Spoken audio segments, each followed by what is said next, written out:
الحمد لله نحمده ونستعينه ونستغفره ونعوذ بالله من شرور أنفسنا ومن سيئات أعمالنا من يهده الله فلا مضل له ومن يضلل فلا هادي له وأشهد أن لا إله إلا الله وحده لا شريك له وأشهد أن محمدًا عبده ورسوله اللهم صل على محمد وعلى آل محمد كما صليت على إبراهيم وعلى آل إبراهيم إنك حميد مجيد اللهم بارك على محمد وعلى آل محمد كما باركت على إبراهيم وعلى آل إبراهيم إنك حميد مجيد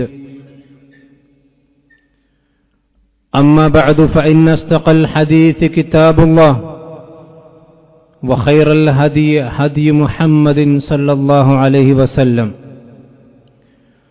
وشر الأمور محدثاتها وكل محدثة بدعة وكل بدعة ضلالة وكل ضلالة في النار يا أيها الذين آمنوا اتقوا الله حق تقاته ولا تموتن إلا وأنتم مسلمون ഏറെ ബഹുമാനരായ സത്യവിശ്വാസികളെ വിശ്വാസിനികളെ, അല്ലാഹു സുബ്ഹാനഹു വ തആലയുടെ നിയമനിർദ്ദേശങ്ങൾ ജീവിതത്തിൽ പാലിച്ചുകൊണ്ട് തഖ്വയുള്ളവരായി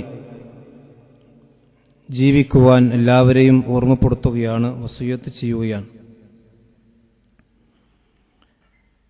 ഏതാനും ദിവസങ്ങൾ കൂടി കഴിഞ്ഞാൽ വിശുദ്ധ റമദാനിലേക്ക് പ്രവേശിക്കാനിരിക്കുകയാണ് നാം ഓരോരുത്തരും.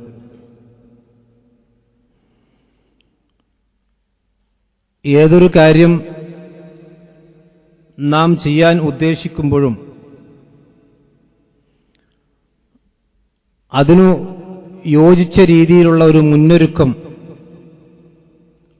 ഒരു തയ്യാറെടുപ്പ് നാം നടത്തേണ്ടതുണ്ട്. ദുനിയാവിൻ്റെ കാര്യങ്ങളെ സംബന്ധിച്ചിടത്തോളം നമ്മൾ സാധാരണയായി അങ്ങനെയെല്ലാം ചെയ്തു വരാറുണ്ട്. ഒരു യാത്ര നാം ഉദ്ദേശിക്കുകയാണെങ്കിൽ അതിനാവശ്യമായ ടിക്കറ്റുകൾ എടുക്കും. യാത്രയിൽ നമുക്ക് ആവശ്യമുള്ള വസ്ത്രങ്ങളും അതുപോലെ തന്നെ മറ്റെല്ലാ കാര്യങ്ങളും നാം ഓരോരുത്തരും ചെയ്യാറുണ്ട്. നബി സല്ലല്ലാഹു അലൈഹി വസല്ലമയുടെ കൂടെ ഒരിക്കൽ യുദ്ധം ചെയ്യുന്നതിൽ നിന്ന് ചില കപടവിശ്വാസികളായ ആളുകൾ പിന്തി നിൽക്കുകയുണ്ടായി. നബി സല്ലല്ലാഹു അലൈഹി വസല്ലം തിരിച്ചു വന്നതിന് ശേഷം എന്തുകൊണ്ടാണ് നിങ്ങൾ യുദ്ധത്തിൽ പങ്കെടുക്കാതിരുന്നത് എന്ന് പ്രവാചകൻ അവരോട് അന്വേഷിച്ചപ്പോൾ അവർ പല ന്യായീകരണങ്ങളും അതിന് നിരത്തുകയുണ്ടായി. ആ സന്ദർഭത്തിൽ വിശുദ്ധ ഖുർആനിൽ ഒരു ആയത്തിറങ്ങുകയാണ്, വലൗ അറാദുൽ ഖുറൂജ ലഅദ്ദു ലഹും ഉദ്ദ.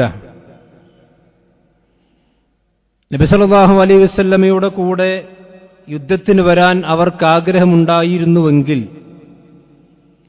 ആ യാത്രക്കാവശ്യമായിട്ടുള്ള മുന്നൊരുക്കങ്ങൾ അവർ നടത്തുമായിരുന്നു. വലാകിൻ കരിഹല്ലാഹും ബിആസഹും ഫസബ്ബതഹും. പക്ഷേ അവർ നിങ്ങളുടെ കൂടെ യുദ്ധം ചെയ്യുന്നതിന് അല്ലാഹു സുബ്ഹാനഹു വ തആലക്ക് ചില വെറുപ്പുകളുണ്ട്. അല്ലാഹുവിനത് ഇഷ്ടമില്ലാതിരുന്നു. അതുകൊണ്ട് തന്നെ അല്ലാഹു അവരെ അവിടെ തടഞ്ഞു വെക്കുകയും വഖീല ഖുഉദു മഅൽ ഖാഇദീൻ, നിങ്ങൾ മദീനയിൽ ഇരിക്കുന്നവരുടെ കൂടെ നിങ്ങൾ ഇരുന്നു കൊള്ളുക എന്നവരോട് പറയുകയും ചെയ്തു. ഈ ഒരു ആയത്തിൽ നിന്ന് ആ ഒരു സംഭവത്തിലേക്ക് മാത്രമല്ല, നാം ഒരു കാര്യത്തിലേക്ക് പ്രവേശിക്കാൻ ഉദ്ദേശിക്കുകയാണെങ്കിൽ അതിനാവശ്യമായ മുന്നൊരുക്കങ്ങൾ നമ്മൾ നടത്തണം. ആ നടത്തിയിട്ടില്ലെങ്കിൽ നമ്മൾ അതിൻ്റെ പേരിൽ ആക്ഷേപത്തിന് അർഹരാകും എന്നതാണ് സഹോദരന്മാരെ ഈ ആയത്തിലൂടെ നാം മനസ്സിലാക്കുന്നത്. എങ്ങനെയാണ് ഒരു സത്യവിശ്വാസി സംബന്ധിച്ചിടത്തോളം അവന് റമദാനിന്റെ മുന്നൊരുക്കം നടത്തേണ്ടത്? നമ്മുടെ മുൻഗാമികളായ സലഫുസ് സ്വാലിഹികൾ 6 മാസം മുമ്പ് തന്നെ അള്ളാഹുവെ ഞങ്ങൾ നീ റമദാനിലേക്ക് എത്തിക്കണം, ആഫിയത്തോടുകൂടി ആരോഗ്യത്തോടുകൂടി ഈമാനോടുകൂടി ഞങ്ങൾക്ക് റമദാൻ ലഭിക്കണമെന്ന് 6 മാസം മുമ്പ് തന്നെ പ്രാർത്ഥിച്ചു തുടങ്ങുമായിരുന്നു എന്ന് മുൻഗാമികളുടെ ചരിത്രത്തിൽ കാണാൻ കഴിയും.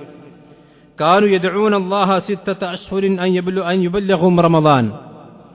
റമദാനിലേക്ക് എത്തുവാൻ വേണ്ടി മുൻഗാമികളായ ആളുകൾ 6 മാസം മുമ്പ് തന്നെ പ്രാർത്ഥന തുടങ്ങുമായിരുന്നു എന്ന്.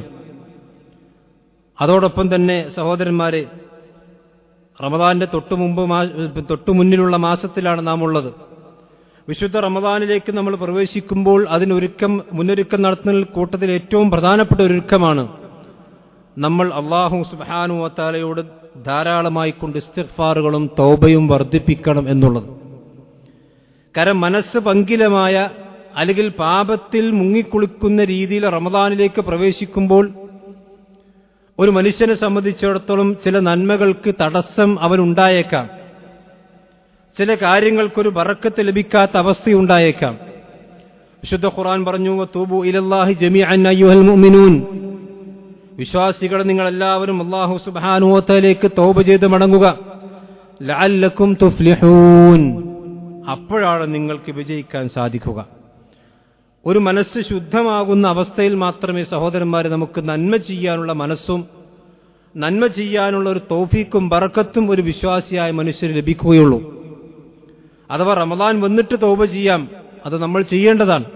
പക്ഷേ ആ റമദാനിന്റെ മുന്നൊരുക്കം എന്നുള്ള നിലയിൽ അല്ലാഹു സുബ്ഹാനഹു വ തആലയോട് തൗബ ചെയ്തുകൊണ്ട് മനസ്സ് ശുദ്ധമാക്കി തിന്മകളിൽ നിന്ന് വിട്ടുനിന്ന് ആ രീതിയിലാണ് നമ്മൾ റമദാനിലേക്ക് പ്രവേശിക്കേണ്ടത്.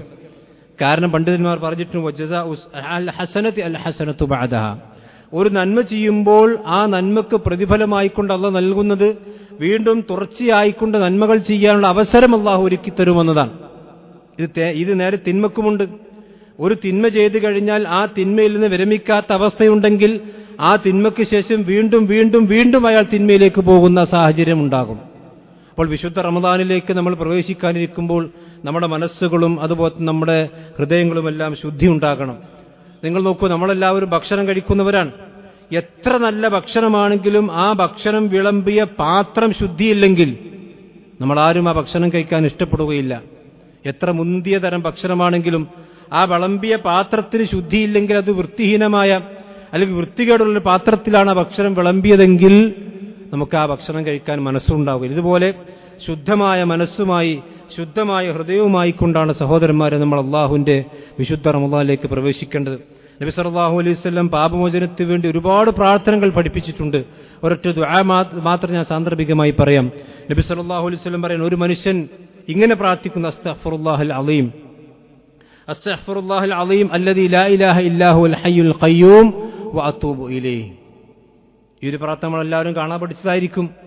പ്രവാചകൻ വിശദീകരിക്കുന്നു, അസ്തഗ്ഫിറുല്ലാഹൽ അലീം അല്ലദീ ലാ ഇലാഹ ഇല്ലാ ഹുവൽ ഹയ്യുൽ ഖയ്യൂം വഅതൂബു ഇലൈഹി എന്നൊരു മനുഷ്യൻ ഒരു പ്രാവശ്യം പറഞ്ഞാൽ, ആത്മാർത്ഥമായി പടച്ച റബ്ബിനോട് ഇസ്തിഗ്ഫാർ നടത്തിയാൽ അവന്റെ മുഴുവൻ പാപങ്ങളും പൊറുക്കപ്പെടുമെന്ന് പറഞ്ഞാൽ പ്രവാചകൻ ഹത്താ ഏതുവരെ, വൈൻ കാന ഫർറ മിന സഹ്ഫി, അവൻ മുസ്ലിമീങ്ങളും ശത്രുക്കളും തമ്മിൽ യുദ്ധം നടന്നുകൊണ്ടിരിക്കുമ്പോൾ ആ യുദ്ധത്തിൽ നിന്ന് ആ യുദ്ധക്കളം വിട്ടുകൊണ്ട് ഒളിച്ചോടി ആ യുദ്ധത്തിൽ നിന്ന് ഓടിപ്പോകുക എന്ന വലിയ പാപം ചെയ്ത മനുഷ്യനാണെങ്കിൽ പോലും, ഇത് പറഞ്ഞാൽ അത്ര വലിയ തിന്മ ചെയ്താൽ പോലും അവൻ അല്ലാഹു സുബ്ഹാനഹു ഒരൊറ്റ പ്രാർത്ഥന കൊണ്ട് പാപങ്ങൾ മുഴുവൻ പുറത്തു കൊടുക്കുമെന്ന് നബി സല്ലല്ലാഹു അലൈഹി വസല്ലം പഠിപ്പിച്ചത്. അതുകൊണ്ട് തന്നെ ഈ ഒരു ശഅബാൻ മാസത്തിൽ ഈ പ്രാർത്ഥനകളൊക്കെ നമ്മൾ അധികരിപ്പിക്കുകയും നമ്മുടെ നന്മകൾ വർദ്ധിപ്പിക്കുകയും ചെയ്യേണ്ടതുണ്ട്. അതുപോലെ ഞാൻ കഴിഞ്ഞ സൂചിപ്പിച്ചതുപോലെ ശഅബാൻ എന്ന് പറഞ്ഞാൽ നബി സല്ലല്ലാഹു അലൈഹി വസല്ലം സുന്നത്ത് നോമ്പുകൾ ധാരാളമായി കൊണ്ട് നോറ്റ മാസമാണ്.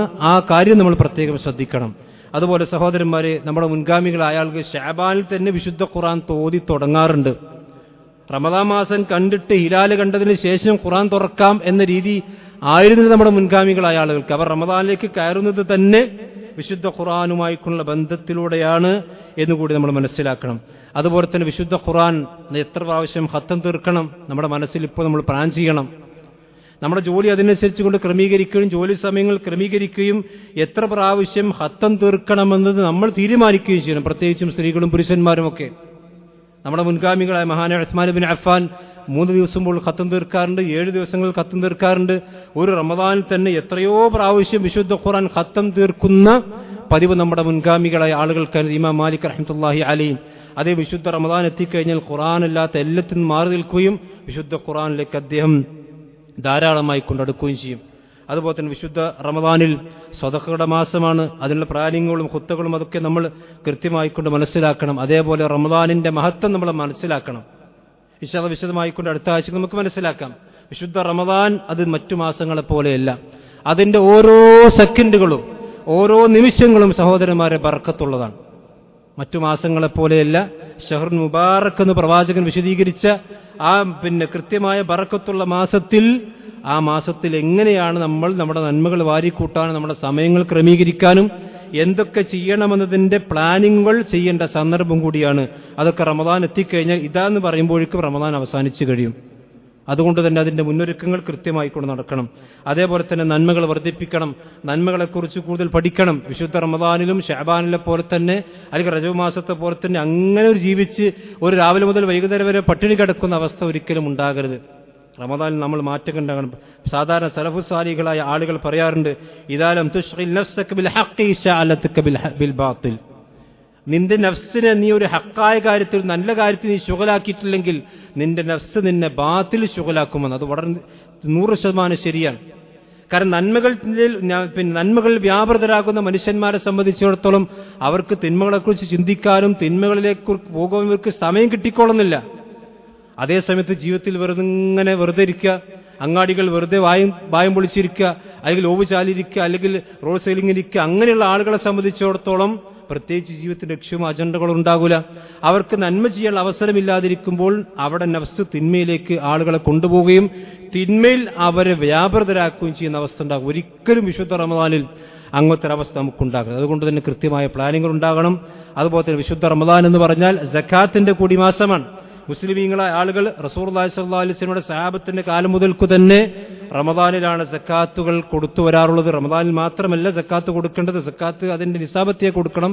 പക്ഷെ സാധാരണയായിക്കൊണ്ട് കച്ചവടത്തിൻ്റെതാണെങ്കിലും അതുപോലെ തന്നെ സമ്പത്തിൻ്റെതാണെങ്കിലും ഒക്കെ റമദാനിലാണ് മുസ്ലിമീങ്ങൾ കണക്കാക്കി വരാറുള്ളത്. അതുകൊണ്ട് തന്നെ എന്റെ സക്കാത്ത് എത്രയുണ്ട്, എന്റെ സമ്പത്തിന്റെ തോതെത്രയുണ്ട്, ഇതൊക്കെ കൃത്യമായി മനസ്സിലാക്കി കൊടുക്കേണ്ട ബാധ്യതകൾ അതിന്റെ സമയം കൂടിയാണ്. വിശുദ്ധ ഖുർആൻ വളരെ ഗൗരവത്തിൽ പഠിപ്പിച്ച കാര്യമാണ് സക്കാത്ത്. റസൂൽ ലഅല്ലക്കും തുർഹമൂൻ. നിങ്ങൾ നമസ്കരിക്കണം, സക്കാത്ത് കൊടുക്കണം, റസൂലുള്ളാഹിനെ അനുസരിക്കണം, എങ്കിൽ നിങ്ങൾക്ക് അള്ളാഹുവിന്റെ റഹ്മത്ത് കിട്ടും. അപ്പൊ സക്കാത്ത് കൊടുത്താലേ നമുക്ക് റഹ്മത്ത് കിട്ടുള്ളൂ. നമ്മുടെ സമ്പത്തിന്റെ ആധിക്യവും നമ്മുടെ സമ്പത്തിന്റെ ബർക്കത്തും എല്ലാം സക്കാത്തുമായി കൊണ്ട് ബന്ധപ്പെട്ടതാണ്. പലപ്പോഴും ഇപ്പൊ നമുക്കറിയാം സ്വർണത്തിന്റെ വില 1.25 ലക്ഷത്തിന്റെ മുകളിൽ കടന്നു കഴിഞ്ഞു. അതുകൊണ്ട് സ്വർണവുമായിക്കൊണ്ട് ബന്ധപ്പെട്ട സക്കാത്തുകൾ അതിന്റെ കൃത്യമായ കണക്കനുസരിച്ചുകൊണ്ട് തന്നെ കൊടുക്കാൻ പ്രത്യേകിച്ച് സ്ത്രീകൾ ശ്രദ്ധിക്കണം. അതിന്റെ വിശദാംശങ്ങൾ പിന്നീട് നമുക്ക് വിശദീകരിക്കാം. ഏറ്റവും ചുരുക്കി പറയുകയാണെങ്കിൽ 10.5 പവൻ സ്വർണം നമ്മുടെ കയ്യിലുണ്ടെങ്കിൽ അത് നിർബന്ധമായും സക്കാത്ത് കൊടുത്തിരിക്കണം.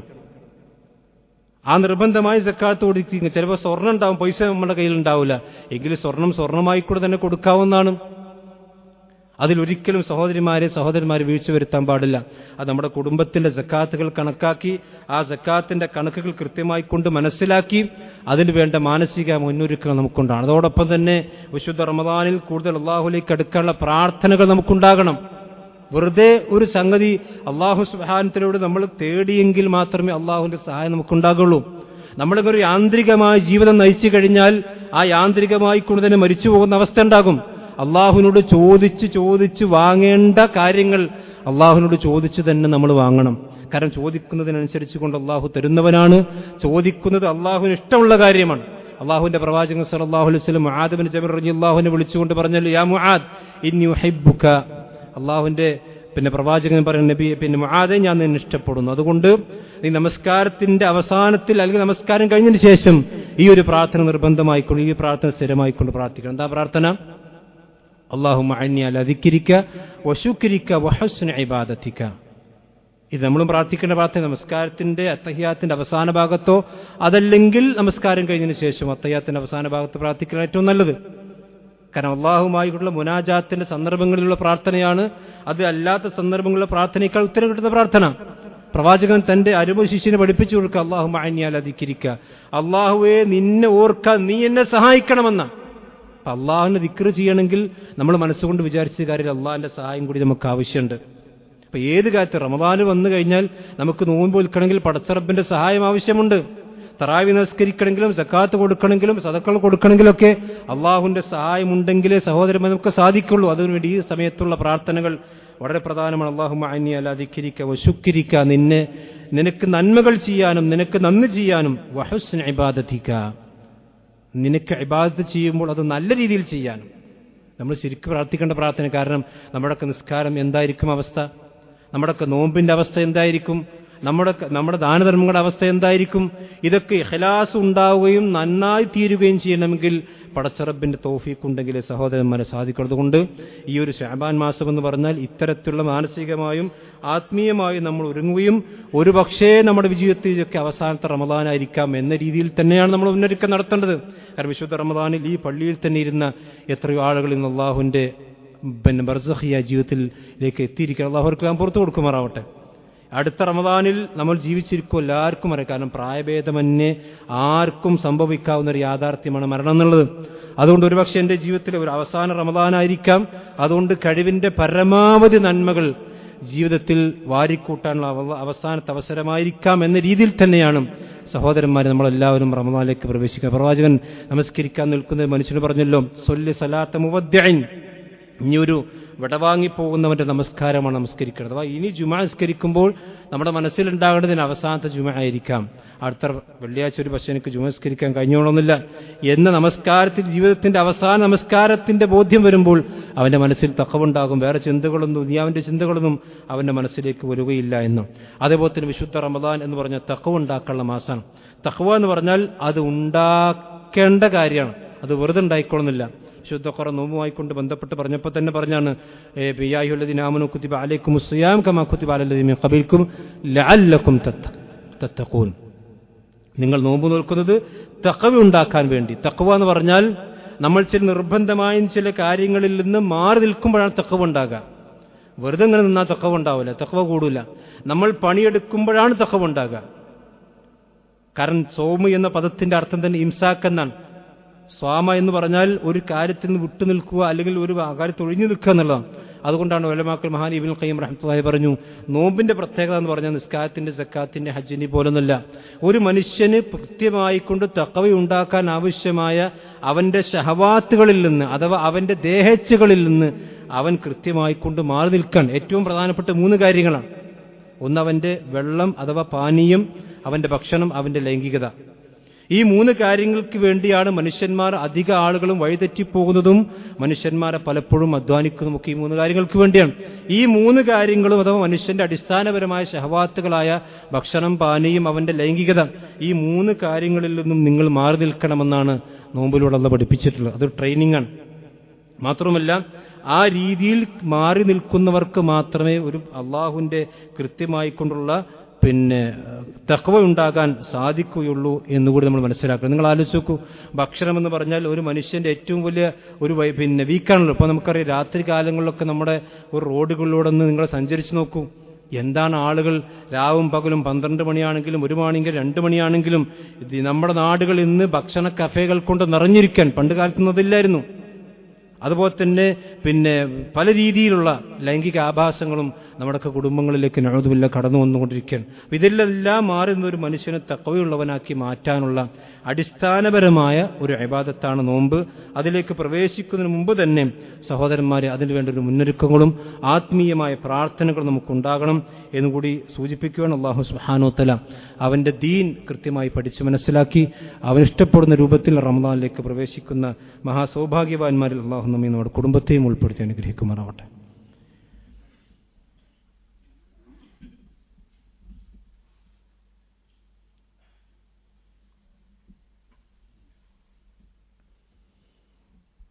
إن الحمد لله والصلاة والسلام على رسول الله وعلى آله وصحبه أجمعين أما بعد.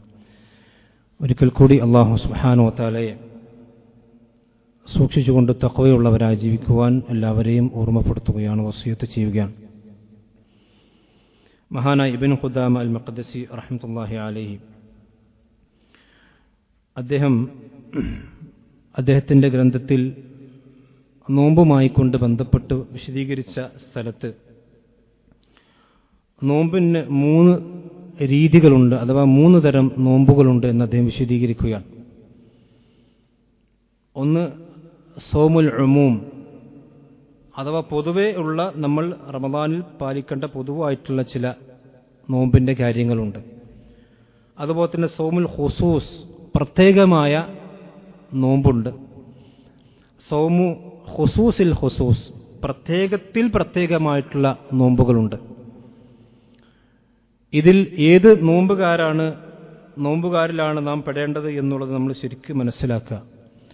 അതിൽ ഒന്നാമത്തെ സൗമുൽ ഉമൂം എന്ന് പറഞ്ഞാൽ ഫഹു അൽ കഫു അൽ ബത്തൻ വൽ ഫർജ് അൻ ഖളാഇ ശഹവാത്ത്, അഥവാ അവൻ്റെ ലൈംഗികാവയങ്ങളെയും അവൻ്റെ വയറിനെയും അവൻ്റെ ശഹവാത്തുകളിൽ നിന്ന് കാത്തു സൂക്ഷിക്കുക, അഥവാ പ്രത്യക്ഷമായ നോമ്പ് മുറിയുന്ന കാര്യങ്ങളിൽ നിന്ന് മാറി നിൽക്കുക. ഇതെല്ലാവരും സാധാരണയായിക്കൊണ്ട് ചെയ്യുന്ന ഒരു കാര്യമാണ്. അഥവാ റമദാനിൽ ആരും സാധാരണയായിക്കൊണ്ട് ഭക്ഷണം കഴിക്കാറില്ല, അതുപോലെ തന്നെ അതുപോലുള്ള കാര്യങ്ങളൊന്നും സാധാരണയായിക്കൊണ്ട് ചെയ്യാറില്ല. അത് എല്ലാ ആളുകളും ആമത്തുന്നാസ് പൊതുവെ സ്വീകരിക്കുന്ന ഒരു റമദാനിൻ്റെ അഥവാണ്. അതേസമയത്ത് സൗമുൽ ഖുസൂസ് എന്ന് പറഞ്ഞാൽ അതിനേക്കാൾ കുറച്ചുകൂടി ആഴത്തിലേക്ക് ഇറങ്ങി നോമ്പ് എന്ന് പറഞ്ഞാൽ അത് അൽ കഫ് അന്നദർ, അവൻ്റെ കണ്ണ് നിയന്ത്രിക്കണം. അതുപോലെ തന്നെ വൽ ലിസാൻ, അവൻ്റെ നാവിന് നിയന്ത്രിക്കണം. വൽ യദു വരിജിൽ വസ്സമഉ വൽ ബസർ, അവൻ്റെ കണ്ണും കാഴ്ചയും കാതും കാലുകളുമെല്ലാം നിയന്ത്രിക്കുന്ന നോമ്പായിരിക്കണം. വസാഇർ ജവാഹിൽ അനിൽ ആസാം, തിന്മകളിൽ നിന്ന് മറ്റു എല്ലാ തൻ്റെ ശരീരത്തിൻ്റെ അവയവങ്ങളെ മൊത്തത്തിൽ സൂക്ഷിക്കുന്ന കുറച്ചുകൂടി സൂക്ഷ്മതയുള്ള നോമ്പ്. അതിലും ശേഷം 3ാമത്തെ ഒരു നോമ്പുണ്ട്. അതാണ് ഇസ്ലാം അനുശാസിക്കുന്ന യഥാർത്ഥ നോമ്പ് എന്ന് പറഞ്ഞാൽ അതാണ് സൗമു ഖുസൂസിൽ ഖുസൂസ് എന്ന് പറഞ്ഞാൽ സൗമുൽ ഖൽബ്, ഹൃദയത്തിന് നോമ്പുണ്ടായിരിക്കുക എന്നതാണ്. കണ്ണിനും കാതിനും കാഴ്ചക്കും അതുപോലെ തന്നെ കണ്ണിനും എല്ലാം നോമ്പുണ്ടാകുന്ന പോലെ തന്നെ മനുഷ്യന്റെ ഹൃദയത്തിന് നോമ്പുണ്ടാകുക. അതെങ്ങനെ ഹൃദയത്തിന്റെ നോമ്പെന്ന് പറഞ്ഞാൽ അത് അനിൽ ഹിമമിദ്ദായി, പിന്നെ ദനിയ, ഒരു മനുഷ്യനെ സംബന്ധിച്ചിടത്തോളം മോശമായ ചിന്തകൾ പോലും അവന്റെ വൽ അഫ്കാരിൽ മുബഇദ അനില്ലാഹി തആല, അള്ളാഹുവിൽ നിന്ന് ആ മനുഷ്യനെ അകറ്റുന്ന ചിന്തകളിൽ നിന്ന് പോലും മനുഷ്യന്റെ നഫ്സുകളെ പിടിച്ചു നിർത്തി എന്ന് പറഞ്ഞാൽ പൂർണ്ണമായും പടച്ചറബിന്റെ കൽപ്പനകൾ അനുസരിച്ചുകൊണ്ട് മാത്രം ജീവിച്ച് അവന്റെ ശരീരം മാത്രമല്ല, അവന്റെ അവയവങ്ങൾ മാത്രമല്ല, അവന്റെ ഖൽബ് കൂടി ശുദ്ധിയാകുന്ന രീതിയിൽ, ഖൽബ് കൂടി അല്ലാഹു സുബ്ഹാനഹു വ തആലയിലേക്ക് അടുക്കുന്ന രീതിയിലുള്ള നോമ്പുകളാണ് ഇസ്ലാം പഠിപ്പിക്കുക. അതാണ് യഥാർത്ഥത്തിൽ നോമ്പ് എന്ന് പറഞ്ഞാൽ. ഈ നോമ്പിൽ നിന്ന് മാറുമ്പോൾ നമ്മുടെ നോമ്പിന്റെ പ്രതിഫലം കുറഞ്ഞ് അവസാനം അതൊരു ബറാഅത്തുദ്ദീമ എന്ന് പറഞ്ഞാൽ ഫർള് ഒഴിവായി കിട്ടും എന്നതല്ലാതെ അതിന് കൂലി കിട്ടുന്ന അവസ്ഥ ഉണ്ടാവില്ല. നിങ്ങൾ ആലോചിച്ച് നോക്ക്, വിശുദ്ധ റമദാനിൽ നമ്മൾ നോൽക്കുന്ന നോമ്പ് എന്ന് പറഞ്ഞാൽ അത് പ്രധാനപ്പെട്ടതാണ്. മാത്രമല്ല ഇസ്ലാമിൽ ഈ നോമ്പിന്റെ ഒരു പ്രത്യേകത, മറ്റു പല തിന്മകൾ ചെയ്താൽ പോലും അള്ളാഹുവിന്റെ ദീനിൽ കഫാറത്തായിക്കൊണ്ട് അതിൽ പ്രായശ്ചിത്തമായിക്കൊണ്ട് കൊടുക്കേണ്ട നോമ്പായിട്ടാണ് അത് നിശ്ചയിച്ചത്. നിസ്കാരത്തിൽ നിശ്ചയിച്ചിട്ടില്ല, അതുപോലെ തന്നെ സക്കാത്തിന് അങ്ങനത്തെ നിശ്ചയിച്ചിട്ടില്ല. അതേസമയത്ത് ഒരു തെറ്റ് ചെയ്താൽ ആ തെറ്റിന് പ്രായശ്ചിത്തമായിക്കൊണ്ട് അള്ളാഹു സുബ്ഹാനഹു വ തആല കഫാറത്തായിക്കൊണ്ട് ചില നോമ്പുകൾ അത് നിശ്ചയിച്ചിട്ടുണ്ട്. കാരണം എന്താ? നോമ്പ് നോറ്റാൽ ഒരു മനുഷ്യൻ നന്നാവും എന്നുള്ളതുകൊണ്ടാണ്. ഒരു വിശുദ്ധ റമദാനിൽ തന്റെ ഭാര്യയുമായിക്കൊണ്ട് ബന്ധത്തിലേർപ്പെട്ട് കഴിഞ്ഞാൽ അതിന്റെ കഫാറത്ത് എന്താണ്? റമദാനിന്റെ പകലിൽ തന്റെ ഭാര്യയുമായിക്കൊണ്ട് ശാരീരിക ബന്ധത്തിൽ ഏർപ്പെട്ടാൽ ആ മനുഷ്യൻ 2 മാസം തുടർച്ചയായിക്കൊണ്ട് നോമ്പ് നിൽക്കണം. ഒരു ദിവസം പോലും വിടാതെ നോമ്പ് നിൽക്കണം. എന്നാലേ അവിടെ തെറ്റിന് കഫാറത്താകുള്ളൂ. നിങ്ങൾ ആലോചിച്ച് നോക്കണം. അപ്പൊ ഒരു മനുഷ്യൻ ചെയ്തൊരു വലിയ തെറ്റിന് പടച്ച റബ്ബ് കഫാറത്തായിക്കൊണ്ട് നിശ്ചയിച്ച നോമ്പാണ്. അയാൾ കുറേ സ്വതക്കെടുത്തിട്ട് കാര്യമില്ല, അല്ലെങ്കിൽ ഇസ്തിഗ്ഫാർ പറഞ്ഞുകൊണ്ട് കാര്യമില്ല. ഇത് കൃത്യമായിക്കൊണ്ട് അയാൾ പാലിക്കണം. അതേപോലെ നമുക്കറിയാം കഫാറത്തുൽ യമീൻ, ഇത് പലപ്പോഴും നമ്മൾ ശ്രദ്ധിക്കാതെ പോകുന്ന കാര്യമാണ്. ഒരാൾ അള്ളാഹുവിന്റെ പേരിൽ വല്ലാഹി എന്ന് പറഞ്ഞ് സത്യം ചെയ്തു. ആ സത്യം ചെയ്ത കാര്യം അയാൾ ലംഘിച്ചു കഴിഞ്ഞാൽ, ഇപ്പൊ നമ്മുടെ നാട്ടിൽ നമ്മുടെ നിത്യജീവിതത്തെ സംബന്ധിച്ചിടത്തോളം സത്യം ചെയ്യുക എന്നൊക്കെ പറഞ്ഞാൽ അതൊന്നൊരു വിലയില്ലാത്തൊരു കാലഘട്ടമാണ് നമ്മുടെ കാലഘട്ടം എന്ന് പറഞ്ഞത്. പക്ഷെ ഇസ്ലാമിൽ അങ്ങനല്ല. ഇസ്ലാമിൽ അള്ളാഹുവിന്റെ പേരിൽ ഒരു കാര്യം സത്യം ചെയ്തുകൊണ്ട് ഞാനത് ചെയ്യുകയില്ല എന്നോ അതിൽ ചെയ്യുമെന്നോ ഒരു മനുഷ്യൻ പറഞ്ഞാൽ ആ പറഞ്ഞ വാക്ക് ലംഘിച്ചു കഴിഞ്ഞാൽ അയാൾക്ക് കഫാറത്ത് കൊടുക്കണം. കഫാറത്ത് എന്താ? ഒരു മനുഷ്യനെ സംബന്ധിച്ചിടത്തോളം 10 മിസ്കീനന്മാർക്ക് ഭക്ഷണം കൊടുക്കുക, അതല്ലെങ്കിൽ വസ്ത്രം കൊടുക്കുക. അതിന് കഴിയില്ലെങ്കിൽ 3 ദിവസം അയാൾ നോമ്പ് നോൽക്കുക. അതൊക്കെ വിശുദ്ധ ഖുർആൻ വിശദമായി പറഞ്ഞ കാര്യമാണ്. അപ്പൊ അവിടെയും നോമ്പിനെയാണല്ലോ പറഞ്ഞിട്ടുള്ളത്. 3 ദിവസം അയാൾ നോമ്പ് നോൽക്കണം.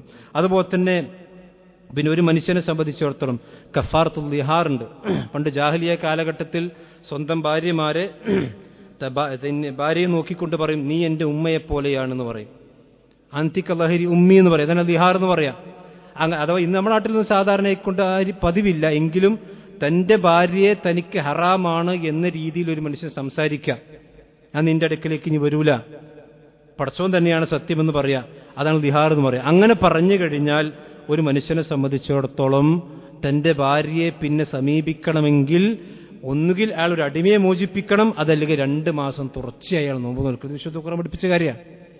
അപ്പം നമ്മൾ ചില വാക്കുകളൊക്കെ ഉപയോഗിക്കുമ്പോൾ, പ്രത്യേകിച്ചും ദാമ്പത്യ ജീവിതത്തിലൊക്കെ വാക്കുകൾ ഉപയോഗിക്കുമ്പോൾ ശ്രദ്ധിച്ചും സൂക്ഷിച്ചും ഉപയോഗിച്ചിട്ടില്ലെങ്കിൽ ദേഷ്യം വന്നുകൊണ്ട് പല വാക്കുകളും ഉപയോഗിക്കുമ്പോൾ നമ്മുടെ പരലോകം പോലും നഷ്ടപ്പെട്ടു പോകുന്ന അവസ്ഥ ഉണ്ടാവും. ഞാൻ സൂചിപ്പിച്ചത് അവിടെയും അള്ളാഹുവിന്റെ ദീൻ കഫാറത്തായി നിശ്ചയിച്ച് നോമ്പാണ്.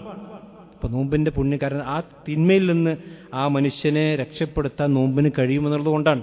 അതുപോലെ മനുഷ്യന് വിശ്വാസിയായ മനുഷ്യന് അബദ്ധത്തിൽ ഖതുൽ അംദല്ല, പിന്നെ മനഃപൂർവ്വമുള്ള കൊലയല്ല, അതുപോലെ തന്നെ ഖത ആയിക്കൊണ്ട് ഒരു മനുഷ്യനെ അബദ്ധത്തിൽ കൊന്നുപോയാൽ, അഥവാ അയാളെ കൊല്ലാൻ വേണ്ടിയല്ല, നേരെ മറിച്ച് വേറെ ഒരു വസ്തുവിലേക്കാൾ ലക്ഷ്യം വെക്കുകയും പക്ഷെ ഒരു മനുഷ്യന് അത് കൊള്ളുകയും അയാൾ മരിക്കുകയും ചെയ്താൽ അതിന്റെ കഫാറത്ത് എന്താണ്?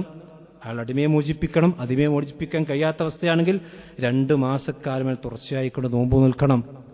ഒരു വിശ്വാസിയായ മനുഷ്യനെ അബദ്ധത്തിൽ കൊന്നാൽ അതിനുള്ള കഫാറത്തായി ഇസ്ലാം നിശ്ചയിച്ചത് സൂറത്തുൻ നിസായിലെ 92-ാമത്തെ ആയത്തിൽ കാണാം. അപ്പൊ ഞാൻ പറഞ്ഞത് ചുരുക്കതാണ്, ഇസ്ലാം നോമ്പിന് നൽകുന്ന പ്രാധാന്യമാണിതിൽ. അഥവാ മറ്റു ഒരു മനുഷ്യന്റെ ജീവിതത്തിൽ വന്നുപോയ തിന്മകൾക്ക് പോലും കഫാറത്തായിക്കൊണ്ട് അള്ളാഹു സുബ്ഹാനഹു വ തആല സിയാമിന് നിശ്ചയിച്ചിട്ടുണ്ടെങ്കിൽ ആ നോമ്പിന്റെ പുണ്യവും മഹത്വമാണ് നമ്മൾ മനസ്സിലാക്കുന്നത്. കൊണ്ട് തന്നെ വെറുതെ ഒരു യാന്ത്രികമായ ആരാധനകളല്ല റമദാൻ നമ്മൾ നടത്തേണ്ടത്. തികച്ചും മുന്നൊരുക്കങ്ങൾ നടത്തി പ്രാർത്ഥനയോടുകൂടി, അതുപോലെ തന്നെ അള്ളാഹുവിന്റെ അഴക്ക് കൂടുതൽ അടുത്തുകൊണ്ടാണ് നമ്മൾ റമദാനിലേക്ക് പ്രവേശിക്കണം. അള്ളാഹു നമ്മെല്ലാം ആ രീതിയിൽ റമദാനിലേക്ക് പ്രവേശിക്കുന്ന മുഅ്മിനീങ്ങളിൽ അള്ളാഹു നമ്മെല്ലാം ഉൾപ്പെടുത്തി അനുഗ്രഹിക്കുമാറാവട്ടെ. ഒരു കാര്യം സൂചിപ്പിക്കാൻ, നമ്മുടെ സഹോദരി ജാർഖണ്ഡിലുള്ള പാക്കോട് എന്ന് പറയുന്ന പ്രദേശത്തിനൊരു സഹോദരൻ ഇവിടെ എത്തിയിട്ടുണ്ട്. അദ്ദേഹം അവിടെ ഒരു സ്ഥാപനം നടത്തുന്ന ഒരു വ്യക്തിയാണ്. ആ സ്ഥാപനത്തിന്റെ വിദ്യാർത്ഥികൾക്ക് നമസ്കരിക്കാൻ ആവശ്യമായ പള്ളി, ആ പള്ളിയുടെ സ്ഥലം അവിടെ ഉണ്ട്. ആ പള്ളിയുടെ നിർമ്മാണത്തിന്റെ ആവശ്യാർത്ഥം അദ്ദേഹം ഇവിടെ എത്തിയിട്ട് നമ്മളെല്ലാവരും ആ വ്യക്തിയെ സഹായിക്കണമെന്നുകൂടി ഓർമ്മപ്പെടുത്തുകയാണ്. അള്ളാഹുവിന്റെ പള്ളി ഉണ്ടാക്കുമ്പോൾ അതിന് കൂലി നമുക്ക് കിട്ടും ഇൻഷാ അല്ലാഹ്. അതുകൊണ്ട് എല്ലാ ആളുകളും അക്കാര്യം ശ്രദ്ധിക്കണമെന്ന് കൂടി ഉണർത്തുന്നു. അള്ളാഹു സുബ്ഹാനഹു വ തആല അവന്റെ ദീൻ കൂടുതൽ പഠിക്കാനും മനസ്സിലാക്കാനും അതനുസരിച്ചുകൊണ്ട് ജീവിതത്തിന്റെ അവസാന ശ്വാസം വരെ നിലകൊള്ളാനും അള്ളാഹു നമുക്കെല്ലാം തൗഫീഖ് നൽകുമാറാവട്ടെ. നമ്മിൽ നിന്ന് അറിഞ്ഞും അറിയാതെയും സംഭവിച്ചു പോയ മുഴുവൻ തെറ്റുകുറ്റങ്ങളും അള്ളാഹു നമുക്കെല്ലാം പുറത്തു നൽകുമാറാവട്ടെ. നമ്മിൽ നിന്ന് രോഗം മൂലം കഷ്ടപ്പെടുന്ന, കടബാധ്യത മൂലം പ്രയാസപ്പെടുന്ന സഹോദരി സഹോദരന്മാർ അള്ളാഹുയുടെ എല്ലാവിധ പ്രയാസങ്ങളും ദുരീകരിക്കുമാറാവട്ടെ. നമ്മിൽ നിന്ന് മരണപ്പെട്ടു പോയ നല്ലവരെ നമ്മുടെ മാതാപിതാക്കൾ, നമ്മുടെ കൂട്ടുകുടുംബങ്ങൾ, നമ്മുടെ നേതാക്കന്മാർ, പണ്ഡിതന്മാർ അള്ളാഹു സുബ്ഹാനഹു വ തആല അവർക്കെല്ലാം സ്വർഗ്ഗം നൽകി ആദരിക്കുമാറാവട്ടെ. അവരെയും നമ്മയും നാളെ ജന്നാത്തിൽ ഫിർദൗസിൽ അല്ലാഹു ഒരുമിച്ച് കൂട്ടുമാറാവട്ടെ. വിശുദ്ധ റമദാനിനെ ആത്മീയമായ ചൈതന്യത്തോടും തഖ്വയോടും കൂടി സ്വീകരിക്കാനും ആരോഗ്യത്തോടും ആഫിയത്തോടും കൂടി വിശുദ്ധ റമദാനിനെ ചൈതന്യം ഉൾക്കൊണ്ടുകൊണ്ട് തന്നെ അതിനെ നല്ല രീതിയിൽ ഉപയോഗപ്പെടുത്താനും അല്ലാഹു നമുക്കെല്ലാം തൗഫീഖ് നൽകുമാറാവട്ടെ. വിശുദ്ധ റമദാൻ പൂർണ്ണമായും അതിൻ്റെ ആരോഗ്യത്തോട് കിട്ടുന്ന, അതിൻ്റെ പ്രതിഫലം ഒട്ടും ചോർന്നു പോകാത്ത രീതിയിൽ തന്നെ അള്ളാഹു നമുക്കെല്ലാം നൽകി അനുഗ്രഹിക്കുമാറാവട്ടെ.